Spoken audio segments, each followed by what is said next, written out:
Okay guys, in this video we're going to talk about how to really prepare your body. We talked about imbalances a few times during these videos, and we talked about building your body front to back, left to right, inside to out, and making sure that you have built this system that can deliver energy, right? So now let's get into some real formulas that you can use to really kind of make this work for you and make it simple so that you don't have to like think about like big huge programs and figuring stuff out.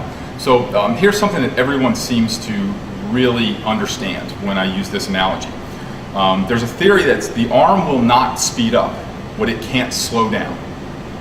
Okay, so one of the ways I explain it is if I gave you greatest race car in the world and I said, hey man, here are the keys, go ahead.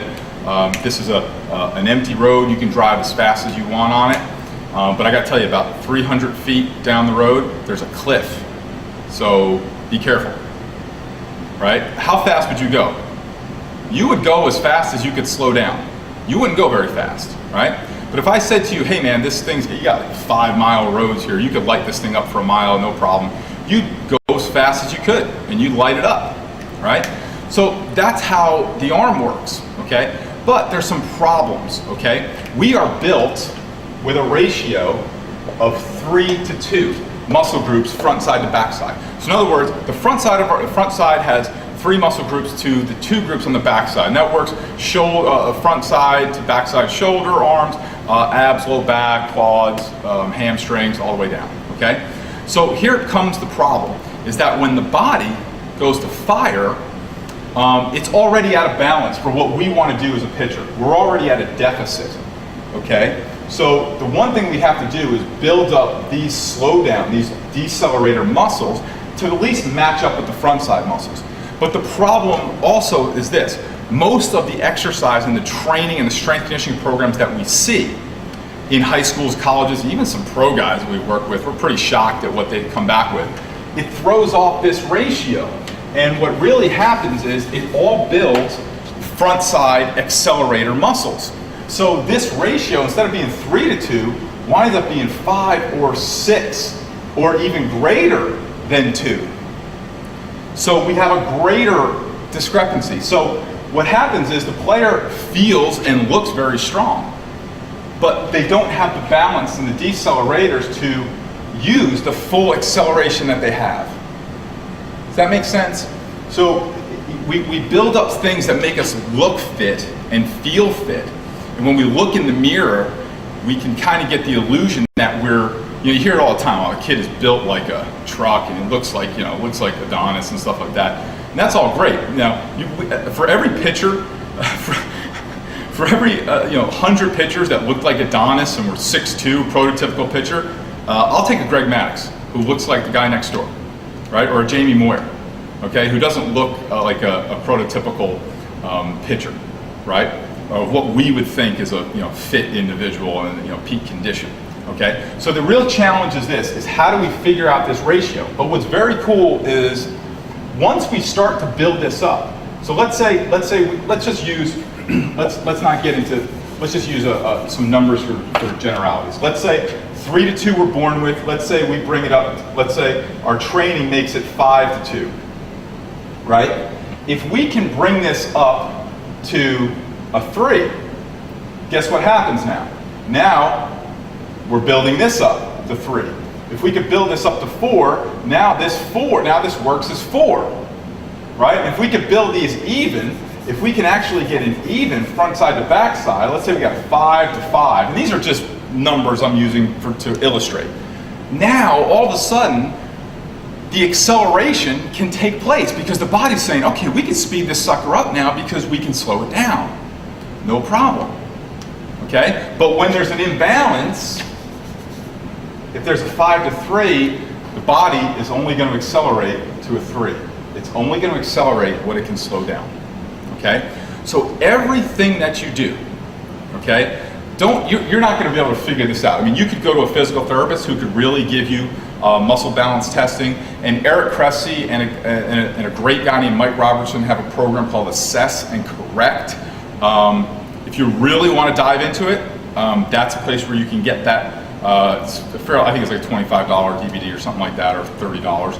But I mean, that's really the whole science behind it. It's a little bit, you know, you're gonna have to watch it. You're gonna have to really understand it. It's not really simply put, but it's great information. So as long as we can build this, now we start to accelerate. So what I want you to do is don't try and figure this out. Use a simple principle. Everything you do for the front side, if you do 5 for the front side, do 10 for the back side. Okay? Even something as simple as arm circles. 5 forward, 10 back. Okay? You can even put 5-pound weights and do the 10 and accelerate that process. What you're going to find is you've got a lot more strength going this way than you've got going that way. You're going to fatigue real quick. But you're going to find that also this is your decelerator muscles. They show up quickly because we're not talking about huge muscles. We're not talking about biceps and pecs, and you know, we're talking about smaller muscles. You just got to build them out. You're not going to, and sometimes there's a phenomenon, I think, of visual strength, that we need to see a result in the mirror before we feel it. And with this, it just comes very quickly. You're going to feel this. You're not going to see it. You're going to feel it.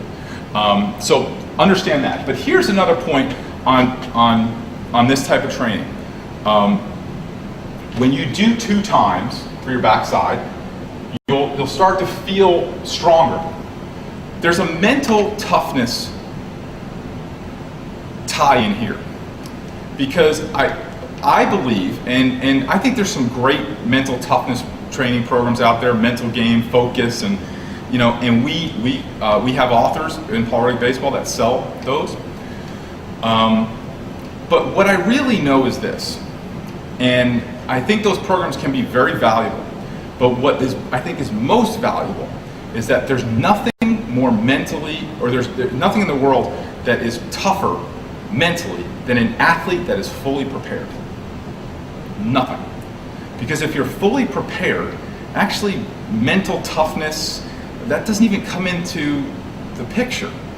Mental toughness, you know, a lot of times, you know, gritting up and manning up and, you know, crap like that, that's to me is symbolic of the weak. That you have to somehow do this extra over the top type thing. The strong, you know, you tend to see the strong silent, like a Greg Maddux, or even like a Michael Jordan, or we see it like with like Wayne Gretzky and great athletes, even Pete Sampras, a great tennis player, he had it. There seems to be a quiet confidence, and that comes to me with being totally prepared. Physically prepared.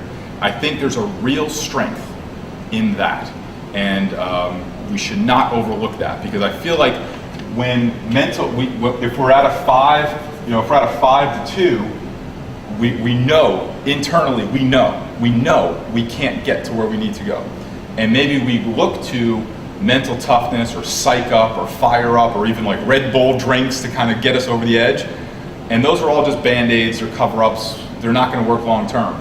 But if we do this, if we bring these even, then there's a confidence that comes with being prepared. And every time I'm with kids, I say, here's what happens. You ever sit down and take a test and you see the first answer of the test and you go, oh God. And you know this is going to be a long day because maybe you studied the wrong thing or you didn't study enough, right? Everyone's had that. But then you've also had the experience of you get a test and you see the first answer and you're like, oh. You didn't have to be mentally tough for that test, did you? No, you were prepared. So you were prepared, you studied the right things, and so on and so forth. So there's kind of a quiet confidence, I think, that comes about when your body is in tuned and fully prepared for what you're asking it to do. And then I think you can, if you add in the concentration and the focus products, now I think you're taking it to the next level. So understand, real simple. Everything you do front, do 2 back. And same weight. So let's just say you're doing a seated press. I'm just using an example. And you seated press 100 pounds. You do it 10 times. You don't do 20 50 pounds. No, you do 20 100 pounds. If you can't do 20 100 pounds, here's what you do. You baseline your backside. So let's say you can do 10 at 100 pounds your backside. That means you only do 5 on your front side 100 pounds. Now you're gonna feel like you're not working your front side, but what you're doing is you're maintaining so that you can build up. And then when your backside becomes equal, now you can start moving it up, and now you're building balance and parity in your muscle groups. All right, so hope this helps. Real simple formula to balancing everything out.